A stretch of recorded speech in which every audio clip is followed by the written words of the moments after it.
તો રાતે રાતેને જય શ્રી કૃષ્ણ બધાની। આજે આપણે બનાવીશું ભરેલા મરચાં।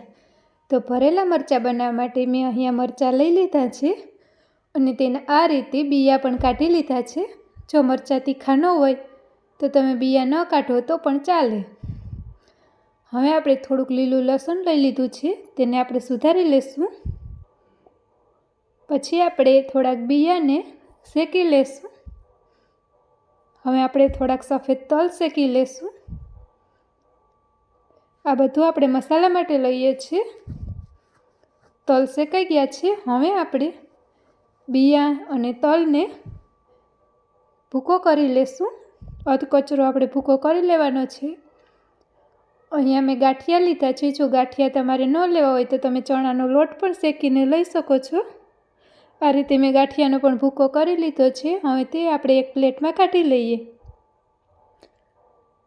હવે આપણે તેમાં સિંગદાણાનો જે ભૂકો કર્યો હતો તે ઉમેરી દઈએ। પછી આપણે તેમાં મસાલા માટે નિમક, લાલ મરચું પાવડર, ધાણા જીરું પાવડર, ગરમ મસાલો થોડોક એવો, થોડીક એવી હિંગ,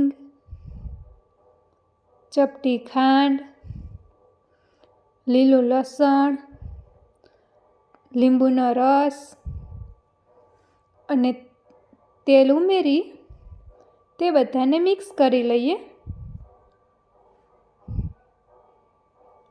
બધું મિક્સ થઈ જાય પછી આપણે તેને આ રીતે મરચાંમાં ભરી લેવાનું છે।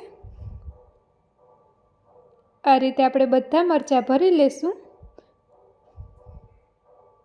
તેને એકદમ વજનથી ભરવાના જેથી મસાલો બહાર ન નીકળે। તો આપણા બધા મરચાં ભરાઈ ગયા છે। હવે આપણે એક કડાઈમાં તેલ ગરમ થવા માટે મૂકી દઈશું। તેલ ગરમ થઈ જાય પછી આપણે બધા મરચાં તેમાં ગોઠવી દેશું। આ રીતે આપણા બધા મરચાં ગોઠવાઈ ગયા છે। હવે આપણે તેને થોડીક વાર માટે ઢાંકી અને રહેવા દેશું। 5 મિનિટ પછી આપણા મરચાં એક બાજુ ચડી ગયા છે, તો હવે આપણે તેને બીજી બાજુ પલટાવી દેશું જેથી તે બીજી બાજુ પણ ચડી જાય।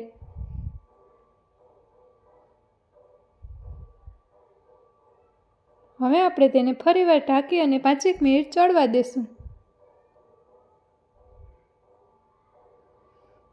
તો જુઓ 5 મિનિટ પછી આપણા બધા મરચાં સરસ મજાના ચડી ગયા છે। હવે આપણે તેને એક પ્લેટમાં કાઢી લઈએ।